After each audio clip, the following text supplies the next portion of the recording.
So good afternoon guys. তো আজ কিন্তু চলে গেছিলাম এক বৈষ্ণব আখড়ায়, দুপুরবেলার খাওয়া দাওয়ার নিমন্ত্রণ ছিল সেখানে। তো সকলে মিলে বসে পড়েছিলাম, জল পাতা অলরেডি পড়ে গেছিল।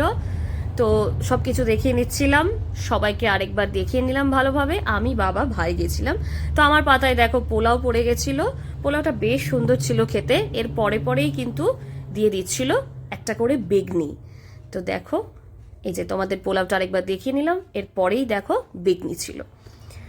তো এর পরে পরেই দিয়ে দিয়েছিল সাদা ভাত। সাদা ভাতের সঙ্গে ছিল ছ্যাঁচড়া টাইপের একটা পাঁচমিশালি, সব কিছু ছিল সেখানে। তো এর পরে পরেই দিয়ে দিয়েছিল ভাতের উপর এসে গেছিল ডাল। ডালটাও বেশ সুন্দর ছিল খেতে। তো সবাই মিলে খেতে বসার এক আলাদাই আনন্দ ছিল। তো দেখো আমার পাতার অবস্থা ছিল এটা। শেষ পাতে এর সঙ্গে পড়ে গেছিল চাটনি, মিষ্টি, পাঁপড়, পায়েস। তো এর পরে পরেই দিতে এসেছিল একটা করে লজেন্স। এই যে লজেন্সটা কোথায় দেবে ভেবে পাচ্ছিল না, শেষমেশ ওখানে দিল। তো এই ছিল আমার আজকের খাওয়া দাওয়া। তো চলো, টাটা।